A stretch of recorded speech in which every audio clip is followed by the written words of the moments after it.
You're watching Homegirl Creates with me, Adora. What if the only markers you have are the ones in the coloring box? They're water-based. What if we doodled with them on, say, copy paper that most of us have versus what I usually use, which is watercolor paper? I wonder how that would turn out. So starting with copy paper and our school marker, draw some yellow ovals all over our paper. I like to use an odd number. And then by using the side of the marker, draw little lines coming out from the yellow centers and turn your paper as you go. Well, I always do.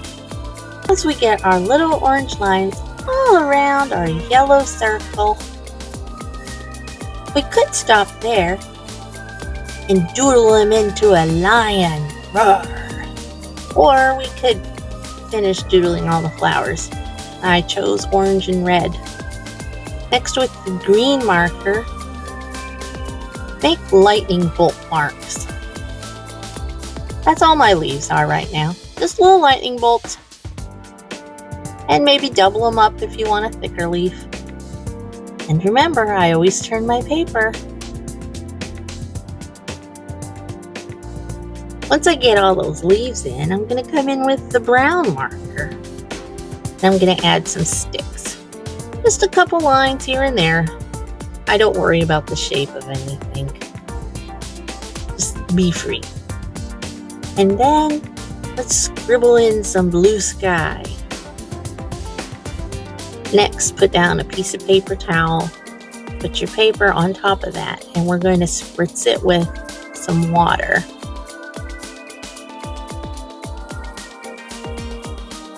And I found, which you probably could have guessed, copy paper didn't like the water too much. I blended it with the brush just a little bit, but it wasn't working the way I wanted it to.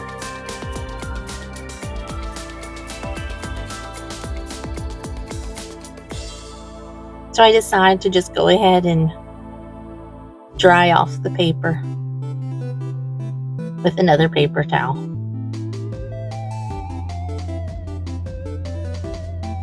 Now, to compare, let's try it on watercolor paper. And I'm going to do the same technique. I'm going to make the little yellow circles, and then I'm going to make the little orange lines with the side of my marker, and then my little green lightning bolts, and my brown sticks, and I added gray sticks, and the blue sky. And then I forgot that I had some red flowers, so I added some red to the orange. Now with the same technique, I'm going to lay a piece of paper towel under it, and you see that the watercolor paper is a little larger than copy paper. And I'm going to spritz the whole thing with water, watering the flowers. And I'm going to let that soak in for just a second. You see the difference already? The paper is absorbing it. My whole question with this project was, how well would school markers work with my Doodleaday? So I wanted to test it on the same paper that I usually use. So with my brush, I blend out the colors just a little bit. And I'm blending and blending. Remember when you were a kid and you were in the art classroom and we're going to use markers today, and they get out this ginormous box of markers, and you're like, oh, the mother load of markers. You're so excited. And half of them are dried up. And then I, being the last kid picked, I get to the marker box last, so I didn't even get the cool colors. So I got the sad markers, the dried up markers. and it just ruins everything. Or you're like, oh yeah, I got me a good marker this time, and halfway through coloring with it, it's all dried up.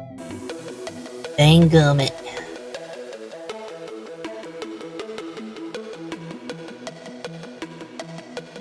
Now we're going to doodle, and to do this doodle, today I'm going to use the Sharpie. A good old Sharpie, because you probably have one of those in your drawer. Hopefully it's not all dried up. First, look at how the water left the impression on the copy paper. It made it look like it has little raindrops. That's cool, but it didn't blend the colors at all. To make the flowers, you start by making a cluster of circles, kind of like a little grape cluster. And then I swirl a line all the way around it. That is called my shading process. And then I draw the petals I outline based on the colors and the lines that I see. So just look for your petals and outline. I don't think about it. I don't want you to think about it. You're just going around the flower. And then for the center, it's just a continuous zigzag line. You can do this. Easy peasy, right? And then I'm going to give the center of the flower some eyelashes, some character, some interest.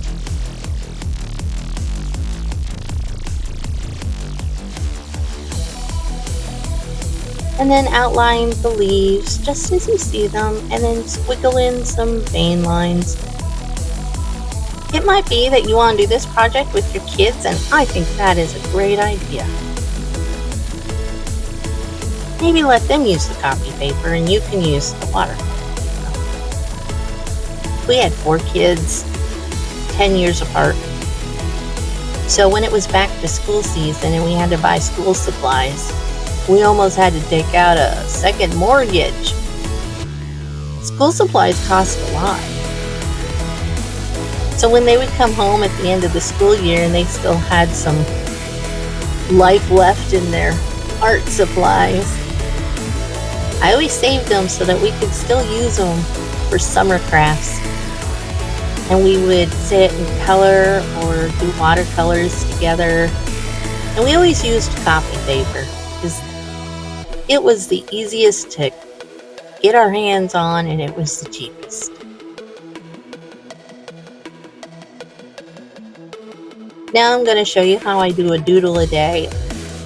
Most of my Doodleadays are on watercolor paper.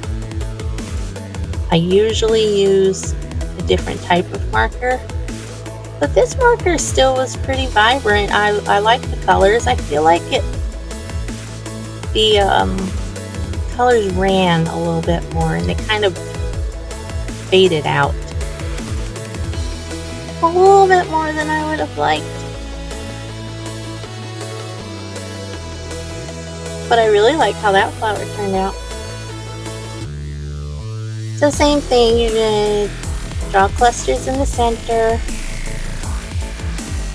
zigzags around, loopy-loop your petals, and squiggle some leaves. Here we go.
quite honestly, I was not real happy with how it turned out on the copy paper.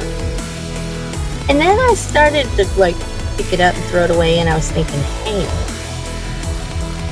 you know how you always find that note in your kid's backpack or lunchbox, and it's all been crumpled up? Let's do that. So, uncrinkled it, and I added some more yellow to highlight it. And I think it's pretty cool now. I'd give it an A+.